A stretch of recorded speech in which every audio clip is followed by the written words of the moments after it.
On the other hand, armies of spirit, Ruh, they want to capture the capital of heart. So they are fighting for capturing the heart, the capital. The armies of nafs are fighting to capture the capital, the heart. Now, the heart itself is the main battlefield which has to decide. Here when we come, again there are stages at this stage. So the first stage is the physical nature of heart. This qalb, which transforms the blood and purifies the blood. Then the heart possesses the spirit, inner consciousness of sir. Then it possesses the arcane, the inner consciousness, that is the sir of heart. Then it possesses the khafi, the hidden aspect of heart. Then it possesses the most hidden aspect of heart, that is sir, and then sirru sir, and then khafi, and then akhfa. Again, 5 stages of heart. Nafs is fighting to have a control on heart. Ruh is fighting to have a control on heart. And heart has become a battlefield. So whoever gets the control on heart, he has won the battle. So at this stage, again the basic thing is how to restore the balance, and balance in a positive way. Heart and the creator of heart, the Lord, does not want the demands and desires of nafs, everything to be discarded and rejected. He is a human being, and the creator does not want just the demands of ruh to be rejected. Spirit, no. In this battlefield, he wants to create a balance, but a positive balance. Heart should remain heart, but it should come under the control of spirit. Under the control of spirit. Its inclination should be on the heaven side.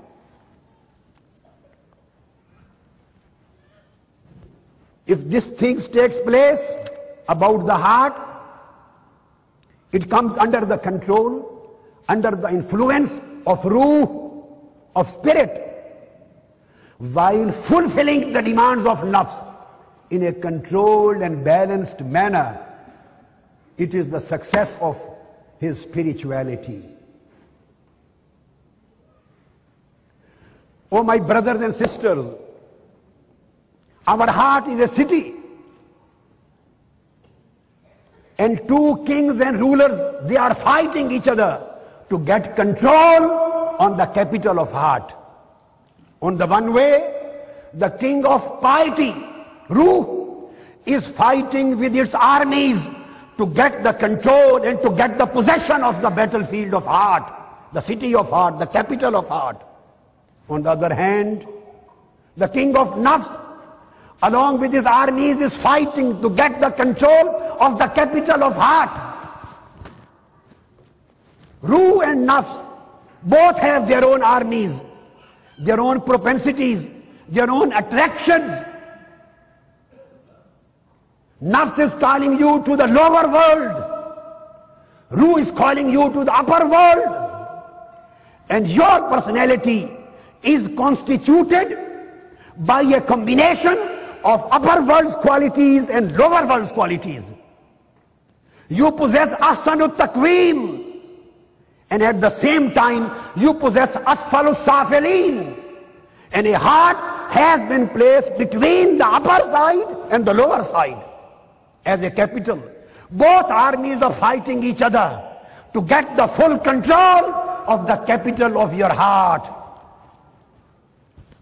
Nafs is giving attraction of wealth, attraction of worldly beauties, attraction of worldly attainments, attraction of luxuries, attraction of this beautiful life beautiful houses, business, cars, this and that, all glimpses of this material world.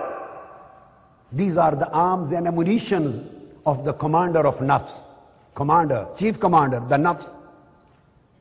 He is coming up to the heart that if you join me, I will provide you all these luxuries of life. At the same time, the Spirit is calling, oh heart, if you join me, I can't give you a beautiful thing. If you join me, maybe I am unable to provide you the luxuries of this world, but I have much higher luxury from these luxuries. Heart asks, what kind of luxury you are going to give me? Because Nafs has offered many things. He has offered women, he has offered children, he has offered domestic lives, he has offered beautiful houses, he has offered nice business, he has offered beautiful cars, he has offered very big status of this world, he has offered many things of this world which attract me. What are your offers if I join your army? Heart is asking the Spirit, and Spirit says, sorry, I can't provide you those luxuries of world which have been offered by the Nafs, but I have better attractions and better luxuries than those. Heart asks, what better attractions do you have, O Spirit? Spirit says, I have Jannah in front as opposed to the dunya. I have beautiful, pure life without anger, without indignity, without impurity, without cruelty, without sins, without tortures, without problems, free of all problems. Beautiful life based on satisfaction, consolation, happiness and joyness. I have that life of Jannah. Heart asks, what else do you have? Can I see? Spirit says, all attractions which I can give you, I can't unveil you in this world. My promise is a right promise, but you will find it after your death. It's a future promise. Here is a present promise in hand. Here is a promise for future. Then Spirit says, I have better attractions than that. And that is the nearness of Almighty Allah. If you obey me, act according to my demands, my instructions, every weekend on Friday, I will take you to the company of Allah. Where prophets, you will find prophets sitting around him. You will find angels serving for you. You will find lanes of Nur. You will find Almighty Allah speaking to you. But in the curtains. And if you accept my offer, I have something much higher than that. And that is, what is that? He says, if you accept my advice, then a time will come on Fridays when Almighty Allah will unveil, remove the curtain from his face of divine beauty, and you will be able to gaze in his beauty, and he will looking at you. You will be seeing Allah and yourself one to one. You will live in his company. You will achieve in his prayer. You will wash in the rivers of prayer. You will live in the gardens of nearness of Almighty Allah. You will nourish in the gardens of prayer of Almighty Allah. He will be near you, you will be near them. You will speak to Allah, He will speak to you, where nobody would be in between Allah and your beauty. I have this much to offer you. Then those fortunate people who understand the realities of the promises of Spirit, they decide, yes, we leave this worldly promises and we join you, O Ruh. As soon as the heart joins the Ruh, the heart achieves the status of Ruh in this world. The battlefield is won. And now Ruh says, now you are allowed to fulfill the needs of nafs in a controlled manner, as it is permissible, as it is allowed. Just transgression is prohibited. Just violation is prohibited.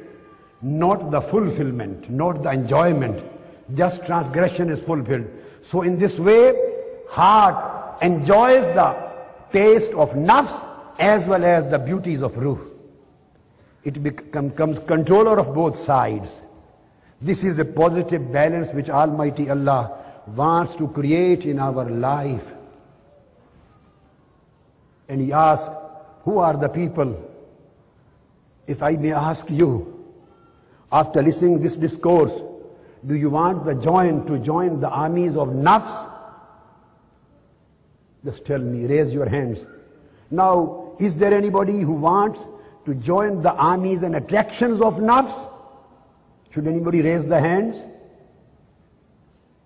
And who are amongst you who want to join the armies of ruh for sake of Allah's beauty? They should raise the hands. They should raise the hands. This is the time in your life to take the decision. When the time will pass, then nobody will be in a position to come back in this life. There will be no returning to this life. We have to take this decision now. We have to change the priorities of our life. And we have to create this positive balance in our life.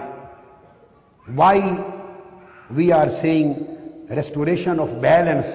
Because we are not asking to reject the requirements of nafs. We are not asking to reject totally the requirements of dunya.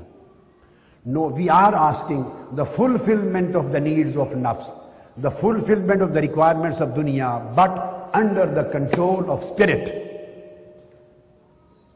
Control of the commandments of Almighty Allah in a positive way, in a positive direction. So it is a fulfillment of the whole sum of the life. This is the restoration of balance in our life which Islam teaches.